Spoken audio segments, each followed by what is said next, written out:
Noong nakaraan, tumingin si Hoyong sa system window. Nakita niya roon ang abiso na siya ang unang player na umabot sa isang tiyak na antas ng sensitivity. Bilang gantimpala, nakatanggap siya ng skill na tinawag na Impeccable Sense. Naisip ng bida na sa wakas ay kaya na niyang makilala ang mga doppelganger o manggagaya. Nung una, kinabahan talaga siya pagkatapos niyang sabihin na kaya niya makilala ang mga doppelganger, pero lumitaw ang status window sa perpektong oras. Ngunit, ilang beses niya itinaas at in-upgrade ang sensitivity para rito. Nag-abiso muli ang system window na umabot na sa 50 ang sensitivity indicator, at natanggap niya ang Impeccable Sense, isang kakayahan na nagpapatalas ng 5 pandama sa sukdulan, kaya niyang mahanap at makilala ang mga nilalang sa loob ng tiyak na radius. Tumingin si Hoyong sa kamay niya na may umaagos na mana at naisip na kalahati ng ginto niya ang nagastos para dito. May pakiramdam siyang mas mataas pa ang naset niyang filter, at mabuti na lang kung ganon. May narinig ang bida na mahina ang sabi mula sa likuran kaya dali-dali siyang tumingin sa harap gamit ang kakayahan niya, at nakita si Kim So-young. Habang naglalakad ito paaban, nagrereklamo nitong sinabi na magtitipon sila sa pinakamataas na lugar at wala na silang ibang dapat gawin kahit pahiling iyon ni Hoyong at sabi na baka naman sobra na iyon dahil ayaw raw niya sa bundok. Nagtaka ang bida kung iyon ba talaga si Kim So-young, 500 metro ang layo nito, pero parang ang lapit at naririnig niya pa ang sinasabi kaya natuwa ito. Naamoy ni Hoyong ang isang masamang amoy at mabilis na tinakpan ang ilong niya, iniisip niya kung bakit lumitaw ang amoy na iyon.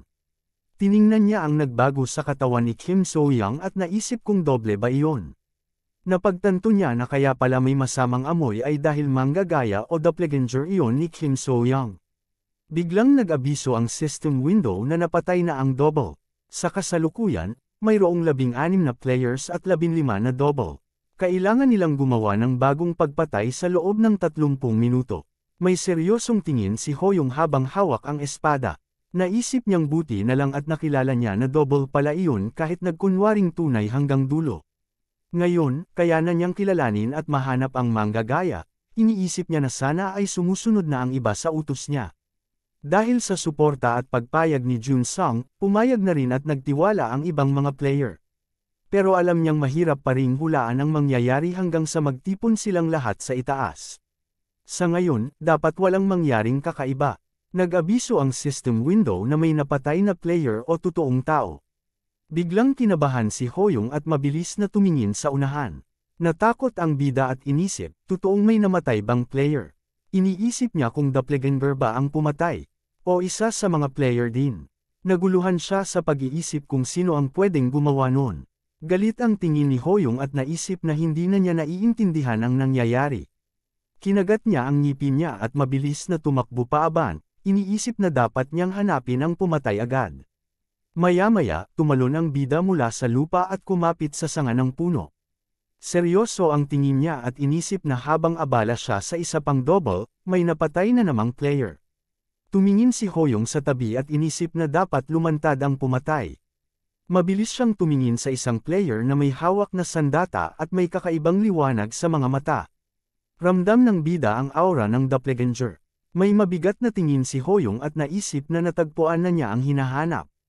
Mabilis siyang sumugod sa double. Nakatingin si Yan Woo nang may takot at nanginginig. Pinutol ni Hoyong ang katawan ng double ni Yan Woo gamit ang matinding puwersa ng espada niya. Nag-abiso ang system window na napatay na ang double. Ngayon, 14 na players at 13 na double na lang ang natitira. Tiningnan ng Hoyong ang bangkay ng double at naisip na may tsansang ang doppelganger niya mismo ang pumatay. Pero iba ito sa inaakala niya, itong doppelganger pala ni Yan Woo ang pumatay. Mabuti na lang at napatay niya ito agad bago pa lumala ang sitwasyon. Nakatingin si Hoyong sa bangkay sa lupa at naisip na sana'y matahimik ang kaluluwa ni Byung-chul. Lumuhad siya bigla sa harap ng katawan nito at napaisip na parang may mali. Ang sandata ni Yan Woo ay isang lumang espada, pero ang sugat ay hindi galing dito. Tumingin ang bida sa nakatayong si Jun Sung at naisip na parang archer o pana ang dahilan ng sugat, tila ito ay mula sa palaso. Kinagat niya ang ngipin at nagtago sa likod ng puno. Nagtaka siya kung may isa pa bang double. Sino yan? Sigaw ni Jun Sung at naramdaman ni Hoyong na totoong tao ito. Nakita ni Hoyong na may pana na nakabaon sa likod ni Jun Sang. Naisip niya, panya na kaya si Jun Sang ng sarili niyang doppelganger. Lumapit ang bida at tinawag sa pangalan si Jun Sang, nagtanong kung okay lang ito. Hinugot ni Jun Sang ang palaso at nagtanong, totoo bang si Hoyong ka? Pinagbawalan niya ang bida na lumapit. Mahigpit ang tingin ni Jun Sang at sinabi na ayaw niyang magduda sa katotohanan ni Hoyong, pero hindi niya talaga maiba ang tunay at ang double kaya mas mabuting manatiling may distansya. Kampanteng iniunat ni Hoyong ang sandata at sinabi na kagagaling lang niyang pumatay ng double, kaya sagot na iyon sa tanong niya. Saglit na nag-isip si Jun Sang, nginit na pangitirin ito at ibinaba ang sandata, sabay sabing totoo ngang siya iyon at nagtiwala na kay Hoyong. Inilingon niya ang ulo at nagbilin kay Hoyong na huwag mahuli ng double niya. Pero bago pa matapos magsalita, biglang bumagsak si Jun Sang nang tamaan muli ng palaso. Mabilis na tumakbo ang bida papalapit at malakas na tinawag ang kasama niya. Sa huli, tinulungan niyang makapaglakad si Jun Sang dahil hirap na ito sa sitwasyon nito. Napatingin si Hoyong nang magsalita si Jun Sang. Humingi ito ng patawad at sinabi na kung hindi niya hinayaang makatakas ang sarili niyang doppelganger, wala nang ibang masasaktan. Naiyak ito at sinabing hindi niya gusto ang ideya na mayroon siyang kamukha na lumilibot at nananakit ng tao. Sumagot si Hoyong na hindi niya ito kasalanan. Na lahat sila ay biktima lamang ng tower o tore. Kailangan lang nila mag-focus mabuhay. Napatigil si Hoyong sa pagsasalita ng may maramdaman. Natagpuan sila ni Yesel at Junho, masasaya ang itsura na nakita sila. Nakangiting sinabi ni Yesel na masaya siyang ligtas ang dalawa. Nag-alala siya dahil narinig niyang may players o manlalaro na namatay. Sumang-ayon si Junho at sinabing hindi rin siya makapaniwala na 2 tao na agad ang namatay. Tinaas ni Yesel ang kamay na may mana, tumingin sa kanila at nagtanong kung totoong si Jun Sang ba ang nasugatan, dahil kung oo, pagagalingan niya. Mataas ang tingin ni Hoyong at tinutok ang sandata niya, sinabing lumayo si Jun Sang dahil mga double lang sila. Nagulat si Yesel at Junho, ngunit nag-iba rin ang tunay nilang anyo at nagbigay ng nakakatakot na ngiti. Biglang sumugod ang mga doppelganger. Ngiting-ngiti ang doppelganger ni Junho habang sumasaksak at nagtanong kung iniisip pa ba ni Hoyong ang pagboto nila sa kanya para sa nakakamatay na misyon, akala raw ba nito ay mabait si Hoyong. Hindi raw niya akalaing magiging ganito kapangahas si Hoyong. Tinaas ni Jun Sang ang pana at malakas na sinabi na siya ang bahala sa isa. Kabado ang bida at nag-isip kung bakit may ganitong kumpiyansa ang mga doppelganger para labanan siya, lalo na ang doppelganger ni Yesel, wala nang ibang mas nakakakilala sa lakas niya kundi si Yesel mismo. At alam niya rin na pareho lang ang memorya ng doppelganger at ng totoong tao. Mabilis itong lumundag papunta sa kanya na may pulang liwanag sa mata. Lumingon si Hoyong sa gulat at tumalon sa gilid, malakas na nagtanong kung ano ito. Naisip niya, kung ito ang doppelganger ni Yesel, nasaan naman si Jun Sang? Akala ba niya ay si Jun Sang na ang bahala sa doppelganger ni Yesel? Sabay-sabay na umatake sa kanya ang mga doppelganger, nasa likod na pala niya si Junho ngunit buti na lang ay nakaiwas agad si Hoyong. Bumagsak ng malakas ang doppelganger ni Junho sa lupa, dahilan ng malakas na alikabok at pagkabasag ng lupa. Tumalon sa gilid ang bida, hawak ang espada, at paglapag niya ay naramdaman ang isang palasong paparating sa ulo niya. Umiwas si Hoyong sa palaso ng mabilis, at tumagos ito sa puno. Lumingon ang bida na may gulat at sugat sa pisngi. May nakakatakot na ngiti si Jun Sang habang hawak ang pana. Sinabi nitong, sayang, akala ko tatamaan na kita. Nakatayo sila na seryoso ang mga mukha, kakampi na ni Jun Sang ang clone ni Yesel at Junho. Nagsalita si Sang na may ngiti, at nagsabing hanggang dito na lang daw talaga siya. Bumalik tayo sa nakaraan kung saan pinatay ni Hoyong ang double ni Yanwu. Habang nangyayari iyon, pinapanood siya ni Jun Sang mula sa likod ng may nakakatakot na ngiti. Kinuha niya ang palaso at sinabing bingo. Isa siyang archer at dati ring mangingisda sa lugar nila. Mahilig siya magbait ng mga isda kaya ngayon ay gagawin naman niya ito sa tao at tinawag na human fishing ito. Sabay saksak niya ng palaso sa kanyang sarili upang maging bait o pang-pain. Sa kasalukuyan, tinakpan ni Jun Sang ang kanyang mukha na may mayabang na ngiti at sinabing baka raw hindi naiintindihan ni Hoyong ang mga sinasabi niya about sa fishing, masyado raw siyang naging excited na mangyari ito. Tumingin si Jun-sang kay Hoyong at nagtanong kung ano ang nararamdaman niya ngayon. Tumawa siya at nagtanong kung pagkakanulo ba iyon, pagkadismaya, o galit kaya. Natuwa si Jun-sang sa ideya na iyon. Ngumiti si Hoyong at sinabi na matagal na niyang iniisip kung kailan ipapakita ni Jun-sang ang tunay nitong ugali, pero lumabas na mas baliw pa pala ito kaysa sa inaasahan niya. Nagtaka si Jun-sang at sinabing bakit parang inaasahan na ni Hoyong na pagtataksilan niya ito. Naalala ni Hoyong ang nakaraan, habang binubuhat si Jun-sang. Pinunasan niya ang dugo sa mukha at sinabi na kaya niyang makita ang status ng ibang player, at tumaas ang stats ng baliw na ito na si Jun-sang dahil siya ang pumatay sa mga player. Tumigil sa pagtawa si Jun-sang at nagulat habang nakatingin sa kanya, pero maya-maya, iniabot ang kamay at muling tumawa. Sinabi niya na lalo raw nagiging interesting si Hoyong sa bawat pagkakataon. Naisip daw niyang baka paborito siya ng tower, at ngayon, naiinggit na raw siya. Hawak ang espada, sinabi ni Hoyong na tigilan na ang walang kwentang usapan. Tinanong niya kung bakit kailangan gawin ito, kailangan ba talaga nito ng ginto at stats? Hanggang sa umabot sa punto na papatay na ito ng ibang tao. Tanong ni Hoyong kay Jun-sang at tinutok ang espada sa kanya. Naisip ni Jun-sang ang nakaraan kung saan pumatay siya ng ibang player, at sinabi na wala naman daw talagang dahilan para dito. Sa mundong ito na hindi ka pinarurusahan sa pagpatay, bagkus ay hinihikayat pa nga, bakit hindi raw niya gawin? Pinaulanan niya ng palaso si Hoyong. Naisip ni Hoyong ang nakaraan at akala niya dati na wala lang talagang ibang magagawa si Jun-sang, pero nagkamali siya. Umiwas siya sa palaso at sumugod habang iniisip na nagkunwari lang pala ito buong panahon, at sa katotohanan, isa lang pala itong psychopathic killer at mamamatay tao. Habang papalapit siya, sinubukan siyang hatawin ng clone ni Junho, pero tumalon si Hoyong at tinadyakan ito palayo. May isa pang palaso na paparating at naputol niya iyon gamit ang espada, pero nagulat siya dahil may kasunod na isa pa. Naisip niya, sunod-sunod na tira ba ito? Umikot siya para makaiwas sa palaso at bumaba sa lupa, tumagos ang palaso sa puno. Tiningnan niya ito ng masama at naisip na hindi pa ipinapakita ng kalaban ang lahat ng kakayahan. Lumingon siya at nakita ang clone ni Junho na papalapit, na ginagamot naman ng clone ni Chae-Yesel. Naisip niyang ito ang perpektong kombinasyon ng pinakamahusay na swordsman, healer, at archer, isang walang kapintasan na team. Tumingin siya kay Jun-sang at sinabi na hindi niya alam kung paano nito napasunod ang mga doppelganger, pero mahusay ang pagkakagawa. Ngumiti si Jun-sang at sinabing para makahuli ng malaki, dapat talaga siyang mag-organisa ng ganito. Inisip niyang madali lang si Hoyong kalabanin dati, ngunit napagtanto niyang medyo matibay rin ito. Paikot na pinaglalaroan ni Jun-sang ang palaso at sinabing, mas maganda na ito. Dinilaan pa niya ang dulo ng palaso at sinabing dahil mas gusto niyang makitang magdurusa at nasasaktan si Hoyong bago mamatay. Seryosong nakatingin si Hoyong habang si Jun-sang ay naghandang magpakawala ng ilang palaso. Ngumiti ito at nagtanong kung ano raw ang ginagawa ng ibang mga double. Pinakawalan niya ang 3 palaso sabay-sabay, at sabay na sumugod ang clones ni Chae-Yesel at Junho. Sinabi ni Jun-sang na, bitawan na ang lambat.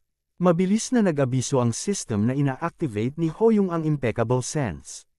Inobserbahan niya ang paligid at naisip na maganda talaga ang pinagtagpong kombinasyon ng mga kalaban. Papalapit na ang mga palaso at ang mga kalaban. Tiningnan niya ang stats ng clone ni Chae-Yesel, level 7, strength 10 units, endurance 20 units, sensitivity 15 units, at agility 10 units. Sunod niyang sinuri ang clone ni Junho, level 8, strength 18 units, endurance 17 units, agility 14 units, sensitivity 13 units. Napansin niya ang sarili niyang stats sa system, level 2, strength, endurance, at agility na 26 units, at sensitivity na 50 units. Pinutol niya ang mga palaso gamit ang espada, at mabilis na umatake sa clone ni Junho. Sinubukan siyang gamutin ng clone ni Chae-Yesel pero mabilis niyang pinutol ang kamay nito na ikinagulat ng clone ni Yale. Naisip ni Hoyong na sa harap ng tunay na lakas, nawawala ng saysay ang ganitong klaseng kombinasyon. Nag-abiso ang system na napatay na ang 2 doppelganger. Ngayon, natira na lang ang 14 na player at 11 double. Kailangan pa rin nilang makapatay ulit sa loob ng 30 minuto. Lumapit siya kay Jun-sang, na nagulat at napatingin sa kanya ng takot. Lumuhad ito at umiiyak, nagmamakaawa na patawarin siya ni Hoyong. Tumulo ang luha niya sa lupa habang pinipiga ang lupa gamit ang mga kamay, sabay sabi na baka raw tuluyan lang siyang nawala sa katinoan kanina.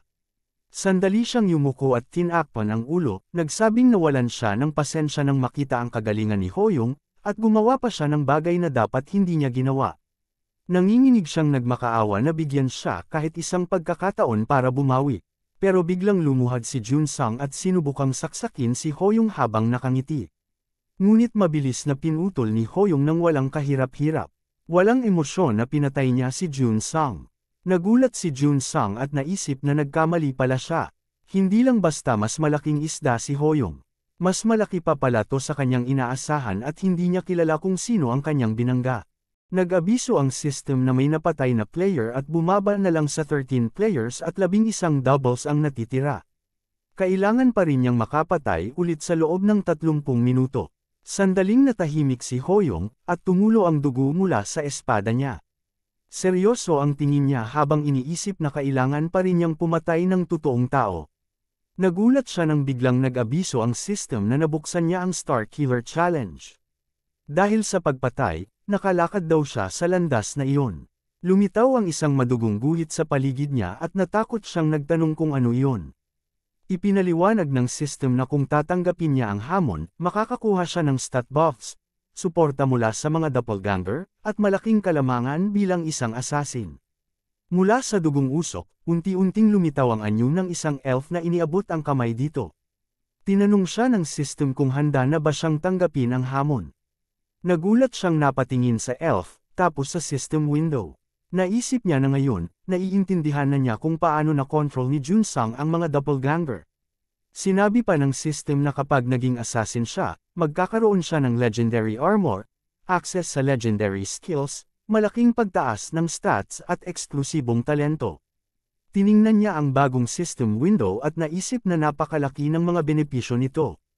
Napalunok siya, naalala ang nakaraan, at inisip na dati, kahit kinakabahan siyang pumatay ng doppelganger, ginawa niya iyon ng walang pag-aalinlangan dahil alam niyang hindi sila tao. Pero may sitwasyon na kailangan niya na pumatay ng tao, at ang isa sa mga iyon ay pwedeng maging player na gusto maging star killer, o kaya naman player na magiging star killer talaga sa susunod na mga level. Lumitaw ang pass system window sa harap niya, at inabot niya ang kamay para pindutin ang accept, pero sa huli, tinanggihan niya ang alok. Naisip niya, kahit sa isipan lang, ayaw niyang maging baliw kagaya ng iba. Lumakad siya palayo at nagpasya na hindi siya magiging isang psychopathic killer. Maya-maya, paglabas niya ng gubat, sinalubong siya ni Chai Yesel, Junho at So Yang. Napatingin sila sa kanya ng masaya. Nanlaki ang mata ni Hoyong sa liwanag. Si Kim So Yang ay hinawakan ang kanyang labi at nagtanong kung bakit ang tagal daw ni Brother Hoyong. Nang makita ang mukha ni Kim So Yang, pabiro niyang naisip na baka nga kaya niyang pumatay kung ganyan ang itsura. Pagkatapos ng sandali, humarap siya sa mga player at mga clone. Sinabi niya na ngayon, nandito na silang lahat. Aminado siyang baka mahirap tanggapin ang alok niya kanina, pero nagpapasalamat siya na nagtiwala sila. Napabuntong hininga ang lahat, at may nagtanong kung ano ang susunod nilang gagawin. Tinanong naman ng clone ng isa kung natutunan ba niya talagang kilalanin ang mga double. Tumango si Hoyong at sinabing una sa lahat, ngunit bago niya matapos ang sasabihin, may nagsalita sa kanyang likod na nagpasalamat na sinunod ang utos niya. Nagulat ang iba sa sinabi niya, at lumingon siya sa likod. Nakita niya ang double niya na naglalakad papalapit, at naisip niyang iyon ang double niya. Nagulat ang mga tao at nagsabing, ngayon may pangalawang Hoyong, kanino kami maniniwala? Nagtitigan si Hoyong at ang kanyang double, mabigat ang tensyon, samantala ang mga tao sa paligid ay gulong-gulo na. Naisip ni Hoyong na magulo at mahirap na ang sitwasyon. Ito ang dahilan kung bakit gusto kong patayin ang aking doppelganger bago ako nakarating dito. Naalala niya ang mukha ni Jun-sang at naisip na pamalya ang plano niya dahil kay Jun-sang. Para bang naglalaro siya ng Go sa isip niya, at naisip na ngayon ay laro ito sa pagitan niya at ng double niya. May takot na tingin si Jay-Cho at nagsabing hindi raw nila alam kung sino ang tunay, kaya humihingi siya ng paliwanag. Sinabi niya na siya ang baalang tumukoy ng mga double, pero sino nga raw ba ang mga napatay na double? Napatingin si Hoyong at ang double sa lalaki. Tahimik si Hoyong sandali, at naisip na ngayon, 8 na lang ang natitirang player. Kung ibubunyag niya ang 5 double na napatay na niya, automatikong malalaman ang identity ng mga player. Nilingan niya ang iba at naisip na kung mapatunayan niya ito, yun ang pruweba totoong tao talaga siya at hindi clone. Sabay nilang sinabi ng clone niya ang mga nadakip at napatay na. Ngunit magkaiba sila ng pangalan na sinabi ng clone. Binanggit ng mga clone ang mga doubles na buhay pa, habang sinabi naman ni Hoyong ang mga doubles na patay. Parehas nilang sinabi na ang mga binanggit nilang mga pangalan ay ang mga namatay ng clone. Nagulat ang mga miyembro at mas lalo pang naguluhan. Sino ang nagsasabi ng totoo? Naiinis na naisip ni Hoyong na hindi niya maintindihan kung bakit nauwi sa ganito. Napatingin siya sa clone niya nang bigla itong magsalita. Sinabi nito na dapat pag-isipang mabuti ng lahat. Ipinaalala ng clone na noong unang floor, magkakagrupo silang tatlo ni So-young at Yesel, kaya nagtitiwala sa kanya ang mga ito. Pero sa lahat ng clones na pwedeng patayin, bakit daw sila ang unang natagpuan at napatay agad? Ibig sabihin ba nito, pinatay lang niya ang clones ng mga taong pinagkakatiwalaan niya? Tinanong niya, habang nakangiti, gaano kalaki ang tsansa na mangyari iyon? Tiningnan siya ni Hoyong ng masama at naisip na hindi niya inaasahan na aagawin ng clone ang pagkakataon. Nagulat si Jay-Cho at tinanong ang iba kung posible bang sinasamantala lang ni Hoyong ang sitwasyon. Tumawa ang isang babae, iniabot ang kamay at nagtanong kung hindi ba masyadong halata iyon. Sabi naman ni Yesel, wala naman talagang garantiya na imposible iyon. Nagulat ang lahat at tumingin kay Hoyong. Itinuro ng doppelganger si Jun-sang at sinabi na kung totoo ang sinabi ng clone, baka nga raw pinatay mismo ni Hoyong ang tunay na Jun-sang. Inalala niya ang imahe ng nakaraan, at sinabing si Jun-sang ay isa sa mataas na miyembro ng zone nila, halos leader pa nga na bumubuo ng loob ng iba. Itinuro ng clone si Hoyong at sinabing hindi niya maisip na patay na si Jun-sang. May isang babae na player na tinaas ang kamay at sumang-ayon. Hindi raw niya maintindihan kung bakit mamamatay si Jun-sang. Sabi ng clone, kahit patotoo na ang Hoyong na ito ang tunay, paano ka naman magtitiwala sa isang mamamatay tao? Nagtinginan ang iba ng takot, habang may masamang ngiti ang clone kay Hoyong at naisip ng clone na hindi man niya alam kung paano namatay si Jun-sang, pero huli na ang lahat ng miyembro ay nasa side na niya. Kinuha ng clone ang isang figuran at seryosong nagsabing ang tanging nangyari ay masyado niyang minadali ang pagpapakita na maaasahan siya, at doon nahuli ang pagiging mamamatay tao niya. Nilapag niya ang figuran at seryosong itinuro si Hoyong at sinabing siya ang doppelganger. Nagulat si Hoyong, at naglabas ng sandata ang babae at ang iba pa. Sinabi ng babae na halata naman at iminungkahing patayin na lang ang double at tapusin ang lahat. Tinaas ni So-young ang kamao at seryosong sinabing teka muna, may mali sa sinabi ng clone, dahil kung totoo iyon, ibig sabihin siya rin ay isang doppelganger. Itinaas ni Yesel ang kamay at sinabing huwag husgahan base lang sa sinasabi ng iisang panig. Sabi naman ni Junho, tama ang sinabi at dapat mag-ingat sila. Pero sabi ng iba, wala na silang oras para mag-ingat dahil ilang minuto na lang at darating na ang sakuna. Tahimik na nakinig si Hoyong, at saka tumangala at naisip na baka mukhang pagbubuhat ng sariling bangko ito, pero sa ganitong sitwasyon, ginawa niya ang lahat ng kaya niya. Lumapit siya sa kanila, nakayuko ang mata, at inamin na tama nga, siya nga ang pumatay. Kay Jun-sang, tumingin sa kanya ang clone na parang nadismaya, at sinabing, ano? Sumusuko ka na agad. Nakakadismaya para sa isang manggagaya na katulad mo, sabi ng clone kay Hoyong. Dumaan si Hoyong sa tabi ng double, iniisip na may isang katotohanan na ni ang double niya ay hindi alam. Hinawakan niya ang espada, at sa isip niya, parang bumagsak ang pyesa sa game board. Nagulat ang clone habang pinutol ni Hoyong ang double ni Jun-sang at sinabing pinatay niya ang tunay na Jun-sang dahil nagtaksil ito. Napabuntong hininga ang clone at lumuhod. May isang babae na natatakot na tinawag ang pangalan niya. Hinugot ng clone ang kanyang blade at nagtanong kung ano ang ginagawa niya at bakit siya tumatakas. Naiinis siyang napatingin sa gilid at nakita sina Junho at ang iba pa na nakaangat ang mga sandata. Sinabi ni Junho na kung traidor si Junsang, ano ang ibig sabihin nun?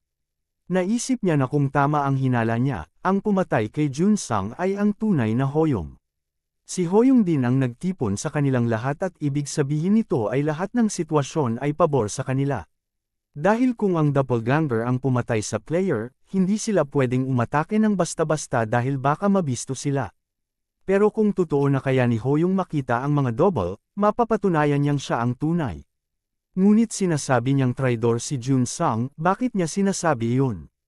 Tinanong niya, tila naguguluhan, kung totoo bang sinasabi ni Hoyong na si Junsang ang pumatay at isa siyang mamamatay tao. Tumango si Hoyong at naalala ang nakaraan, at sinabi niyang parang demonyo ito na nagkunwaring anghel. Itinago raw nito ang tunay na pagkatao habang hinihintay ang tamang sandali. Nilinggan niya ang babaeng nakaluhod at nagtanong kung paano nangyari ito. Naalala ng babae ang nakaraan at may inis sa tinig nang sabihing hindi niya mapapatawad si Hoyong dahil nilapastangan nito si Junsang. Tumayo siya para sugurin si Hoyong ngunit biglang nawala ang galit sa mata niya, napalingon siya, luhaan at may palaso sa likod. Mahina niyang naitanong kung sino ang gumawa nito. Nakita nila si Junsang na nakaluhod sa likod niya, may hawak na pana. Tinanong niya kung talaga bang si Junsang ang pamana. Nagulat ang lahat. Nag-abiso ang system na napatay ang player na babae at bumaba na lang sa 12 players at 11 doppelgangers ang natira. Kailangan ulit nilang makapatay sa loob ng 30 minuto. Galit na tumingin si Hoyong at naglakad papunta kay Junsang, nag-iisip na hindi niya inasahan na may lakas pa pala ito. Tumawa ang clone na may baliw ng ngiti at sinabing ang reaksyon daw nilang lahat ang gustong-gusto niyang makita. Namatay ang doppelganger, at may lumabas mula sa mga damuhan sa likod, si Sekhan. Sabi ng system, 12 players na lang at 10 doppelgangers ang natitira, at kailangan ulit ng bagong kill sa loob ng 30 minuto. Seryoso ang tingin ni Sekhan kay Hoyong at humingi ng patawad dahil nagduda siya sa kanya. Player si Sekhan, level 8, ang klase niya ay military. Dati siyang special forces soldier at expert sa survival. Nagulat si Hoyong sa ginawa ni Sekhan na pagligtas sa kanila. Nagsalita ang iba at nagulat, clone pala iyon. Ito pala ang totoong Hoyong at hindi yung kabila. Ang mga clone naman sa kabila ay nagtaas ng sandata at may ilaw sa mata. Tinanong nila si Hoyong kung ano na ang susunod nilang gagawin. Tumahimik si Hoyong at naalala ang nakaraan. Naisip niya kung ano itong kakaibang pakiramdam na nararamdaman niya ngayon. Tumangala siya at seryosong sinabi na may huli siyang plano. Biglang sumugod ang clone niya at sinabing ibubuhos na raw niya ang lahat. Napigilan ni Hoyong ang atake, at sinabi niya na dapat gastusin ng lahat ang natitirang gold para pataasin ang stats nila. Sinimulan nilang lahat pataasin ang stats. Naisip ni Hoyong na kapag nagawa nila ito, hindi na makakahabol ang mga duplicate sa lakas nila. Itinutok niya ang espada at naglaban na sila. Naisip niya na lahat ito ay dahil mas malakas na sila ngayon kaysa kahapon. Naisip din niya na nakuha ng clones ang stats mula sa second floor, kaya kung tataas ang stats nila ngayon, kaya nilang tapusin ang mission na kaunti lang ang problema. Nakaupo lang si Hoyong at tumingin sa paligid. Napatingin siya sa gilid nang marinig niyang magsalita si Sekhan. Sinabi ni Sekhan na kung hindi dahil kay Junsang, buhay pa sana ang lahat. Naisip ni Hoyong na sobrang nadismaya si Sekhan dahil kagrupo niya si Junsang noon. Naisip niya na nadismaya rin siya dahil gusto niyang matapos nilang lahat yung misyon ng buhay. Napagtanto niya na baka mas malala pa ang sitwasyon ng mga tao sa ibang rehiyon o tore dahil wala silang gaya niya na may guide o libro na naggagabay sa kanya, at paniguradong may isang tao na rin ang kumuha ng tungkulin na Star Killer sa kanila. Tumingin si Hoyong sa kamay niya at naisip na mas brutal pa ang susunod na labanan. Habang mahina siya, alam niyang may mabuting dahilan kung bakit meron siya espesyal na abilidad upang mabasa ang libro ng gabay. Alam niyang hindi maganda ang mga karanasan niya simula pagpasok niya rito, pero may mga taong naniniwala sa kanya at sisikapin niyang iligtas silang lahat. Pinisil niya ang kamao niya, at nagulat nang lumapit si Sekhan. Nakayuko si Sekhan at nagpasalamat dahil kay Hoyong daw siya nakaligtas. Tumingin si Hoyong at sinabing dahil lang iyon sa pagsunod ni Sekhan sa payo niya. Sinabi pa ni Sekhan na kahit level 2 lang si Hoyong, mas marami siyang nagawa kaysa sa iba. Baka raw may natatanging abilidad si Hoyong kaya mabagal ang pagtaas ng kanyang level. Nagulat si Hoyong at naisip na hanga siya sa pagiging maingat at matalino ni Sekhan, at baka pwede itong maging maaasahang kasama balang araw. Yumuko si Sekhan at humingi ng tawad dahil sa pagdududa at pang-iisnab niya noon. Tinaas ni Hoyong ang kamay sa gulat. Humingi na rin ng tawad ang iba sa kanya. Nagulat si Hoyong at sinabing hindi na kailangan humingi ng tawad. Tumawa si So-young at sinabing kulang lang daw talaga sila sa pagiging maingat, at hindi raw sila marunong tumingin sa potensyal ng isang tao, dapat daw noon pa lang ay sumandal na sila kay Hoyong gaya niya. Turo ni Yesel sa sarili niya, at sinabing siya talaga ang unang nakapansin na kakaiba si Hoyong. Si Junho naman, luhaan na kinagat ang kamao niya at humingi ulit ng tawad. Tahimik na tinitigan sila ni Hoyong, at pagkatapos ay sinabi ni Sekhan na baka hindi ito ang tamang oras para pag-usapan iyon, pero umaasa siyang pamunuan pa rin sila ni Hoyong sa susunod. Iniabot niya ang kamay niya. Nagulat si Hoyong pero ngumiti at sumang-ayon din. 5 minuto bago matapos ang mission, nag-abiso ang system na 12 players at isang natitirang double na lang ang natitira. Nakahandusay ang ilang clone sa tabi nila, at nagtaka ang mga tao kung napatay na ba talaga ang lahat. Napatingin si Jae-chu at nagtanong kung nasaan ang huling clone. Tahimik na lumakad si Hoyong palayo, papunta sa isang palumpong. Ilang sandali siyang nanahimik, at ipinasok ang espada niya roon. Nag-abiso ang system na napatay na ang natitirang double at natapos na nila ang misyon. Makalipas ang ilang sandali, nagsimula na ang pagkwenta ng ginto batay sa resulta ng kanilang trabaho. Pinagmasdan ng lahat ang mga bintana ng sistema kung saan nakita nilang nadagdagan ang kanilang balanse. Nagulat sila at nagsabing hindi nila inasahan na makakakuha sila ng kahit ano. Nagyabang naman si So-young sa harap nila at sinabi niyang nakatanggap siya ng 2,000 gold. Tahimik lang siyang tinitigan ni Hoyong ng ilang saglit at naisip niya na sumunod ang lahat sa mga payo niya kaya nakakuha rin sila ng gantimpala. Masaya siya para sa kanila. Siya naman, nakatanggap ng 12,500 gold. Napatingin siya sa bintana ng sistema, laking gulat niya nang makita na umabot na ng 10,000 gold ang balanse niya. Dahil dito, may access na siya sa mas maayos na tindahan. Pinagmasdan niyang mabuti ang tindahan at naisip na ngayon, alam na niya ang itsura ng bagong store. Kung nais niyang makabili ng mga bihirang gamit, kailangan niyang itaas pa ang rank ng tindahan. Pero ano nga ba ang dapat bilhin? Pindot siya sa bintana ng sistema at sinabi nito na nakakuha siya ng level 3 na mastery upgrade. Tumaas din ang antas ng kanyang basic swordsmanship, ngayon isa na siyang level 3 novice swordsman. Napatingin siya sa espada niya at naalala ang nakaraan. Napaisip siya na nagamit niya ng hindi namamalayan ng isang teknik na mas mataas sa antas niya. Kahit nawalan siya ng malay noon, hindi pa rin masama. Kung magagamit naman niya ito ng malaya kapalit ng 5,000 gold, sulit na rin ang transaksyon. Matapos ang pagbili, tumingin siya sa status ni Yesel at naglipat ng 1,200 gold sa kanya. Nagulat si Yesel, hinawakan ang dibdib, at tinanong kung bakit siya binigyan ni Hoyong ng pera. Naalala ni Hoyong kung paano noon gumagamot si Yesel mga tao, at sinabi niyang kunin na lang ito dahil noong lumaban siya sa kobold at sa mga doppelganger. Tinulungan siya ni Yesel. Napadali ang sitwasyon salamat kay Yesel. Patuloy ang pagyayabang ni So-young sa harap ng iba. Patuloy na nagsalita si Hoyong kay Yesel at sinabi na sa isang lugar tulad nito na gustong pag-awayin tayo at magpatayan upang mabuhay, ang rason kung bakit pa tayo nakakatawa at may tiwala sa isa't isa, at ang katotohanan na kaya pa natin tulungan ang isa't isa sa tore at mundong ito, ay dahil sa iyo, Yesel. Medyo nahiya si Yesel, napapikit, at tahimik na tumulo ang luha. Pagkaraan ng ilang sandali, sinabi niyang buong luha sa mata na lalo pa siyang magiging malakas. Nagulat ang sistema na tumaas na sa level 2 ang kanyang healing hand skill. Pagkatapos, naglipat si Hoyong ng 200 gold kay So-young. Nagulat si So-young, sinabi sa kanya ni Hoyong na tigilan na niya ang pagyayabang at pagbutihin na langi. Medyo nang inag ang kamay ni So-young, naisip ni Hoyong na may potensyal ang lalaking ito, at kung mahuhubog ng tama at mapalakas niya ito, magiging kapaki-pakinabang si So-young. Tinawag naman siya ni So-young. Lumingon si Hoyong, at umiiyak na sinabi ni So-young na mula ngayon, isa na siyang tagahanga ni Hoyong. Mabilis niyang hinugot ang espada, seryoso ang mukha, at inisip na oras na para subukan ang bagong level 3 basic skill. Makalipas ang kaunting oras, nagulat ang sistema na magsisimula na ang misyon sa ikatlong palapag. Nakatayo sila sa harap ng kastilyo at sinabi ng sistema na ang misyon nila ay isang siege. Nagulat sila sa nakita sa bintana ng sistema, dito raw nila unang makakatagpo ng ibang manlalaro mula sa ibang distrito. Ayon sa kondisyon ng walkthrough, inatasan ng grupo nila na umatake para sakupin ang kastilyo at ang altar. Mayroon silang 24 na oras at hindi pa ibinunyag ang parusa kung mabibigo.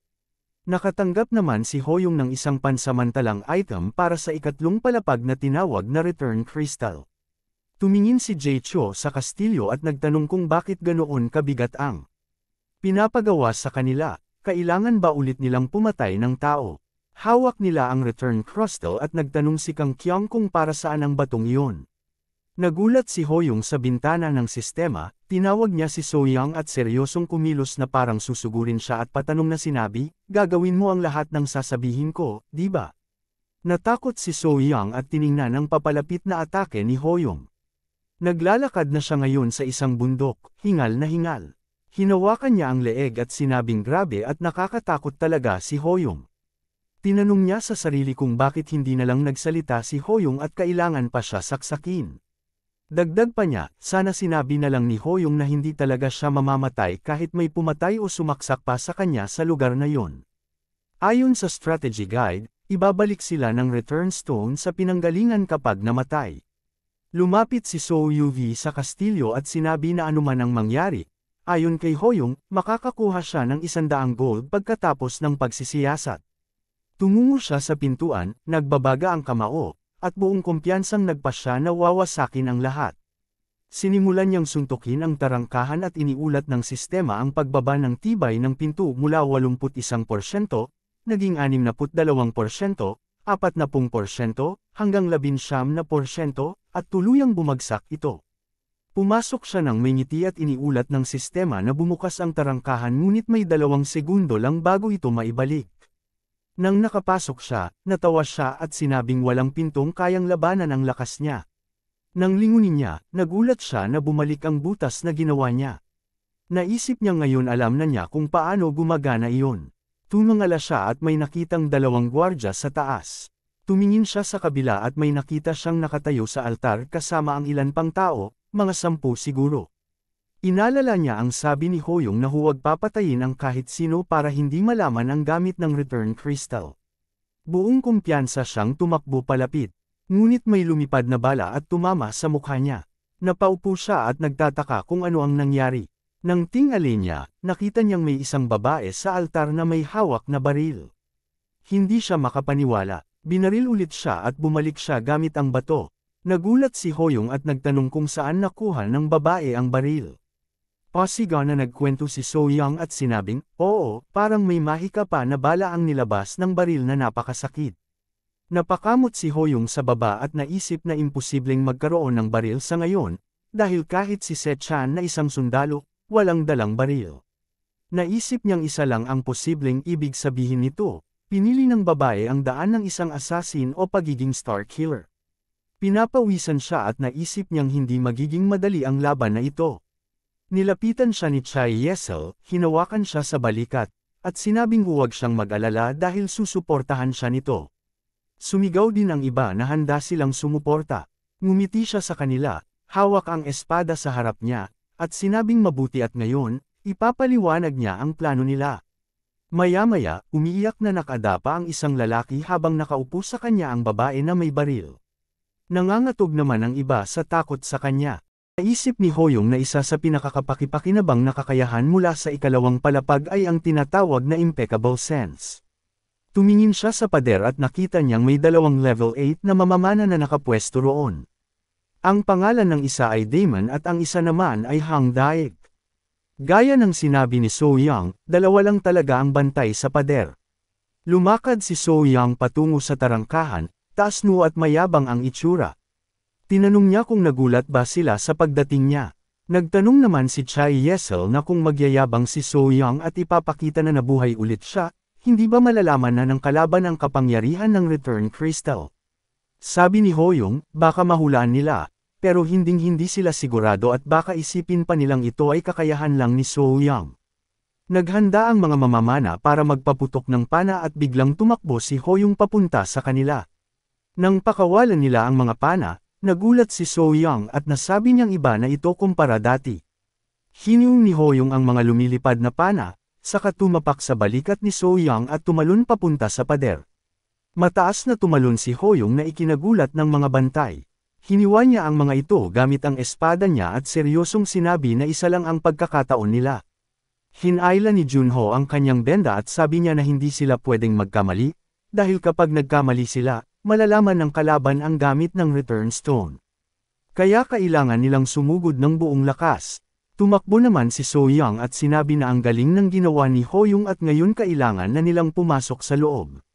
Lumingon si So-young at sinabi na siya ang babasag sa tarangkahan at dapat sumunod agad ang iba, dahil kapag nahuli sila, magsasara ulit ang pinto. Gumamit siya ng Stone Fist, seryoso ang mukha, pero bigla siyang tinamaan ng bala at tumalsik pabalik. Nagulat ang sistema na sira na ang tarangkahan, bumaba na sa 0% ang tibay nito, at hindi na ito mare-repair. Sinubukan naman ni Chai Yesel na pagalingin si So-young at sinabi niya na dapat siyang magising. Nagulat si Hoyong nang makita niya ang isang bantay na nakahiga, nakatawa at sinabing hindi niya alam kung bakit niya sila niligtas at hindi pa pinapatay, pero ang mabait na ugali ni Hoyong ang pwedeng maging dahilan pa ng ikamete nito. May babaeng nakatayo na may hawak na baril. Nagsalita muli ang bantay na nakahiga, ikakamatay mo ang kabaitan mo dahil sasamantalahin yan ng baliw na babae na yan. Tukoy niya sa babae na may baril. Tumingin si Hoyong sa status ng babae nakalagay rito na ang pangalan ng babae ay Son Sun-hee, isa siyang level 13 na assassin. Ang mga kakayahan niya ay level 3 sniper at assassin's eye. Ang stats niya, agility at endurance na tig 23 units, strength na 22 units, at sensitivity na 30 units. Sinabing ni Hoyong na akala niya posibilidad lang na maging star killer ang babae, pero pagkatapos niya makita ang status nito sa gulat, totoo palang star killer ito at mamamatay tao. At isa pa, level 13 na rin ang babaeng ito. Tanong ni Hoyong sa sarili, marami ba itong pinatay sa ikalawang palapag? Nakapwesto ang babae na nakatapak pa sa isang lalaki. Nagtaas ng tingin ang babae kay Hoyong, tinutok ang baril dito at mabilis na tumama ang baril sa dibdib ni Hoyong na ikinagulat nito. Napahiyaw siya sa sakit, kinuha ang isang healing potion, ininom ito at naisip niya, kaya niyang tumira mula sa ganoong distansya, mas agresibo siya kaysa inaasahan ko. Inangat niya ang damit niya at sa ilalim noon, suot niya ang armor. Sinabi niyang buti na lang at nakapaghanda siya. Ang suot niya ay Kali Ace leather clothes, isang advanced rank armor na may physical defense na 0 pero may 50% magic defense. Tumingin siya mula sa pader at naisip niya, bawat bala ay gumagamit ng 10 mana points. Mayroon na lang itong 130 mana. Mula sa 150. Kung pareho lang sila ng klase ng tindahan, malamang, wala pa itong nabili na mana recovery items. Tumalon siya pababa mula sa pader papunta sa babae.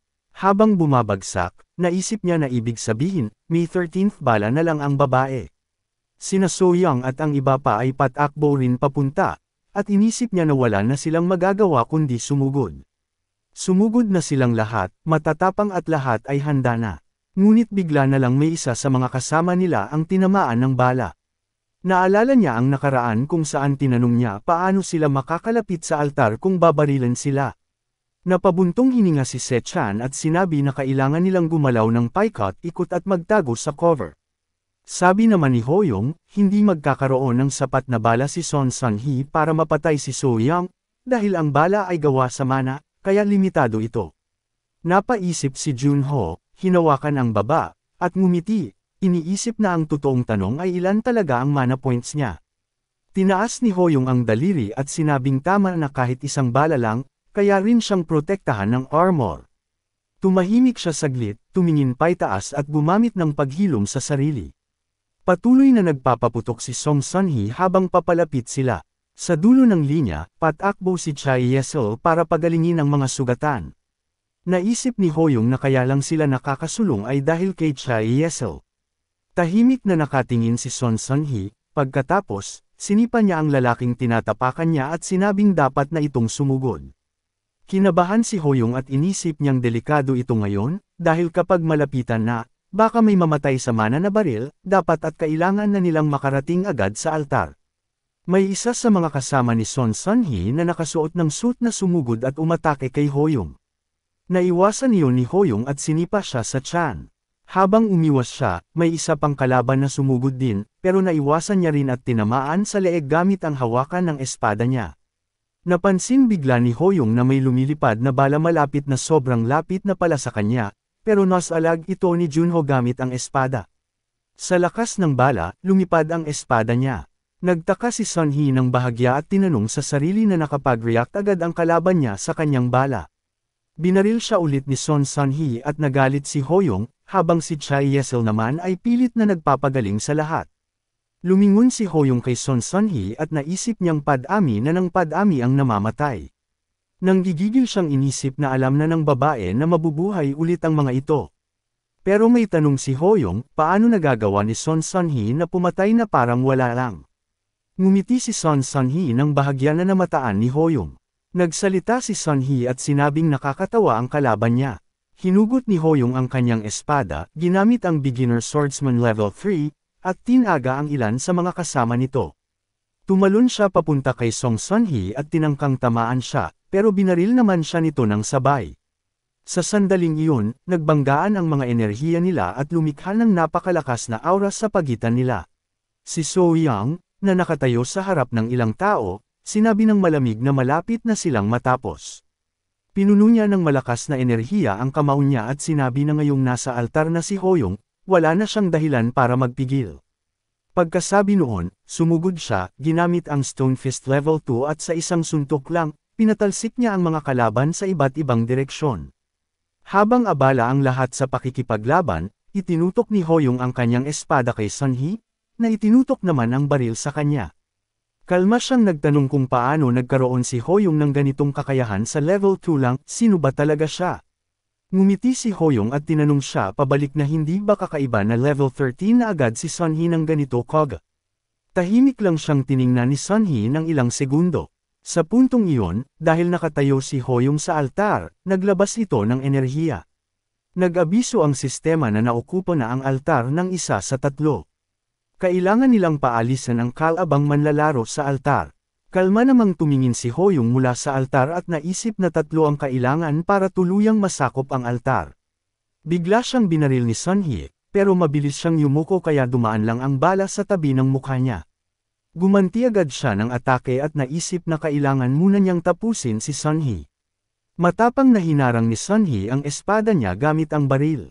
Paulit-ulit siyang inatake ni Hoyong at nag-isip si Sun-hee kung pati baril niya ay nababasa rin ni Hoyong. Pinuno ni Hoyong ng malakas na enerhiya ang espada at sumugod, pero nakailag si Sun-hee sa pamamagitan ng pagtalon. Habang lumilipad at nagpapaputok, seryoso ang mukha ni Sun-hee. Naiwasan lahat ni Hoyong ang bala, at naisip ni Sun-hee kung paano niya ito nahuhulaan. Ngumiti si Hoyong dito. Naisip ni Hoyong si Junho, na tulad niya ay isang swordsman, at isa sa pinakamalakas sa kanilang grupo. Dati itong henyo sa table tennis, laro kung saan ang laban ay nasusukat sa ilang segundo lang. Ang magagaling na manlalaro roon, kaya nilang basahin ang posisyon, direksyon ng tingin, at mahulaan ang galaw ng bola. Ang palayaw ni Junho ay, Genius of Predictions, at dahil dito, nakakuha si Hoyong ng ideya. Mabilis na sumugod si Hoyong, naiwasan lahat ng bala ni Sun-hee. Nagulat at kinabahan si Sun-hee sa nakikita niya. Nang malapit na si Hoyong, buong lakas siyang humataw ng espada. Sa lakas ng tama, nabasag ang haligi sa likuran ni Sun-hee. Tumitig si Sun-hee kay Hoyong ng masama at naisip na mas mataas ang stats ng lalaking ito kaysa kanya, si Hoyong naman ay walang galos at nakangiti pa rin. Lumapit ang ilang miyembro ng attack team sa altar at nagsabing tapos na sila dito, kailangan nilang magmadali bago bumalik ang mga patay. Pinunasan ni Sun-hee ang dugo sa mukha at nagtanong, ibig sabihin, ang gamit ng return crystal ay muling pagkabuhay. Tumango si Hoyong at sinabing wala na ring halaga kung malaman iyon ni Sunhee ngayon. Naisip ni Hoyong na kahit makaganti si Sunhee at tamaan siya, kaya niyang tiisin iyon kapag isang bala lang. Seryoso siyang tumingin at naisip na handa siyang pabayaan na masaktan siya, ang mahalaga ay tatapusin na niya ito. Nagtaka siya nang tanungin ni Sunhee kung akala niya ba'y panalo na siya. Gumastos pala si Sunhee ng 8,000 gold coins at tinaasan ang sniper skill niya sa level 4. Kinabahan si Hoyong at mabilis na umatake, pero seryosong tumingin si Sunhee at nagpaputok ng maraming beses. Tinamaan si Hoyong at nagkaroon ng maraming sugat, nabasag pa ang espada niya. Bumagsak siya sa lupa, at agad na lumapit ang mga kasama niya na may pag-alala sa mga mukha. Nag-abiso ang sistema na natapos na ang misyon sa ikatlong palapag. Dahil dito, sabay-sabay silang na-teleport pabalik sa hall. Tahimik lang si So Young, malungkot ang mukha. Napansin ito, ni Hoyong, nilapitan siya at nagtanong kung bakit siya malungkot, nanalo naman sila. Napasimangot si So Young, at malakas na nagsabing, ako ang nagbuhat pero napakaliit naman ng gantimpala sa misyon na ito. Ngumiti si Hoyong at naisip na hindi niya inaasahan ang huling mga bala ni Sunhee. Pero sa mismong sandaling iyon, naalala niya na bago mamatay, tinamaan niya ng espada ang puso ni Sunhee. Bago ito mamatay, sinabi ni Sunhee na aalalahanan niya ang pangalan niya. Tumingin si Hoyong sa mga kasama niya at naisip na pagkatapos sakupin ng tatlo ang altar, nagtagumpay sila. Iniisip ni Hoyong na kinikilabutan siya kay Sunhee at sana ay hindi na sila magkita muli.